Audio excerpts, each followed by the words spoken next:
Be careful now. I've got the shivers. They're talking to me. Excuse me. You can feel it. Your hair stands on end. It's when you know they're talking to you telepathically. You know they're warning me. I think. All right. I'm going to cut out now. I think that's a good idea. Yeah. Fuck me. I'm sorry, I shouldn't laugh. You've got to experience that. I'm sorry. I shouldn't laugh. Phobian, that was a bit uncalled for. They're just hungry. I've got heart here for Phobian and Johnny. They're like ravenous, you know. If they want to be fed at 2 or 3 in the morning, I'll get up and feed them at 2 or 3 in the morning. It's just what I do. This one's a little guts. Do you want it? Hey, come on. You're a bit camera shy. Come on. Good girl. Don't be so snappy. I think I've got 33 animals, including the birds. 4 freshwater crocodiles, a male and a female, and they're 2 young'uns. And outside in another area I have Jilly or Jilfia.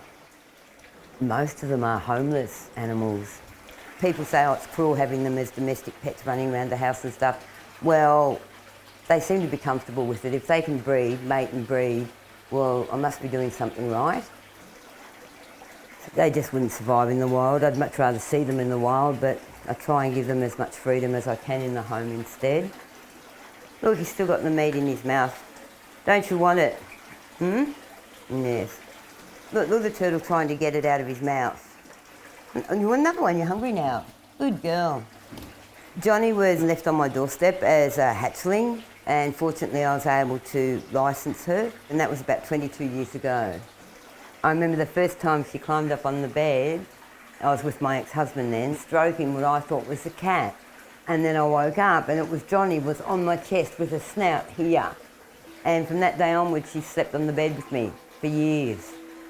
Between my husband and I, mind you. Many times there's been myself, my 2 cats and Johnny on the bed sleeping for the night, so. I mean, you take me, you take my animal, simple as that. She was getting bigger and I thought, let's see how you go on a harness and leash. What are you doing, Johnny? What are you doing, Johnny? And it's amazing, she adapted to it straight away, she knew. However, we have to abide by the regulations, so we don't do it anymore. No, settle down. It's all right, it's okay. The babies, they're just so adorable. Yeah. Oh, dearie, oh me. Oh, really? The other thing is, I don't want people to think that you can just go out and get a crocodile and make it into a pet. They are dangerous animals. You need to know a lot about them. There's a lot more than just getting a pond for it. Jilly! The neighbours. If they kicked up a stink and they have a right to, then I have to move. But they've been great. They've been terrific, so I've been lucky. Hey, baby. Gentle. Good girl. Good girl. She's a good girl. Yes, she is. You're beautiful, aren't you? Should never stare at them in the eyes. It is a challenge. I yelled at her one day because she did get one of my chooks, but she sulked. She went into the corner over here and she sulked. And I swear, when I came and checked on her, she had tears running down out of her eyes. They do have emotions. They're special. Sure, they might take the odd human life, but what was that human doing in their area? This is a new enclosure I've been trying to get built for quite some time. So she's got a large insulated enclosure. On a pension, I obviously can't afford it, you know. I'm flat out trying to feed the animals. Then I shouldn't have them, but they come before me anyway, food-wise. My mum said, she would like to see them go. I'd like to see you have a life before you die, you know.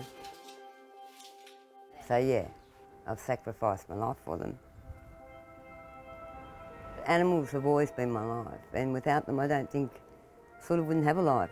I couldn't imagine being without them, like, wow.